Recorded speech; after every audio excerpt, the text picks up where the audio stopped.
Welcome to the Beyond the Surface video podcast, recorded live at the website and video design studio, today featuring Lexington, Kentucky's premier medical spa, Beautiful You Med Spa. I am so happy to be here. I'm Terry Brock, and I am a guest of yours. And thank you. Well, yeah, I mean, I'm also a patient, so it just kind of makes sense. Yeah. And I have questions. All right, hit me. All right, you're the expert. So I even called you yesterday.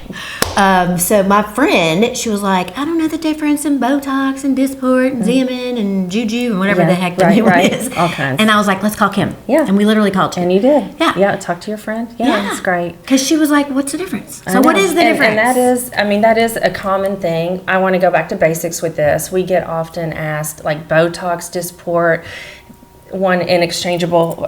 So the main difference is Botox is a bigger molecule, Dysport is a smaller one.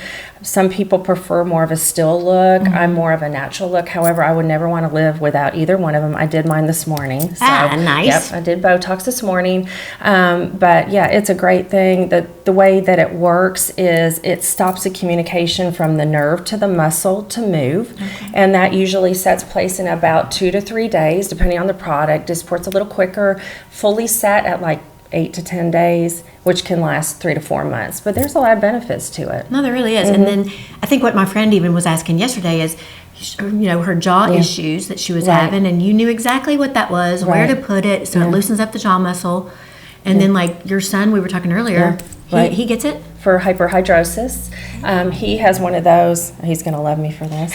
He has one of those where he can sit there and you can see, like, you know, they just can't help it. Right. So I inject him about every 6 months, and it works like a charm. So, yep, use Dysport or Botox for that. You can also use it in the hands. So I think people think of mainly in the forehead, but there's so many uses for either neurotoxin now, like you can put it at the tip of the nose to raise the nose a little bit, the bunny lines, and kind of the big thing is everybody, especially my age, we feel jowly, so you can put it in the jawline to give that some of a lift. Yeah, I hate that. Yeah. It's like my worst nightmare. Well, Well, then too, all these things. Like the platysmal bands. Oh my gosh. I know. There's a use. And chin tox. And then, What is chin tox? It's where, like as we get older, we kind of get a little cobblestoney here, so it can smooth out that muscle. So. Okay, so like my daughter, she is 27, and she's like, I don't need to get it now. I'm like, girl, you should have started like when you were 21. Yeah. Right? Well, I mean, good proactive mom. So yes, I mean, I started when I was 38, and I mean, I've kept up with it. Now I'm every four months, but yeah, I mean, we do see younger. Not a big proponent of too young, but I think when you get to the age of 30, we start seeing more static lines. There are two different kind of lines. There's static lines and dynamic lines, and the difference is static lines. I kind of described it as like if you had a t-shirt folded in your drawer for a long time and you shook it out and you have squares in it. Static lines, so they're always there. Dynamic lines are more with expression, and so those are the ones that we can go after. So it's good preventive for that. Okay. Yeah, and the more expressive you are, does it not last as long?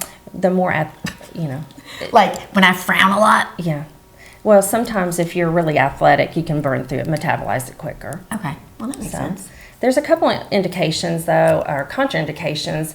We do not recommend if you're pregnant nursing. And also, if you're allergic to cow's milk is a contraindication.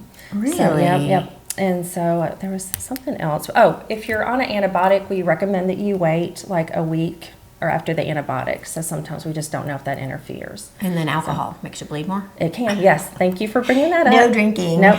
So we recommend before you come in for your treatment to not consume alcohol 24 hours or any kind of blood thinners like aspirin, because what it can do is it just increase your bruising. So, yep.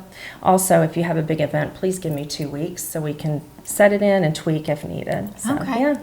Awesome. That's why I come to you. Oh, no, thank you. She's the expert. Oh, it's a lot of fun to make people feel better. So. Well, it works. Yeah. I need some. We got you, girl.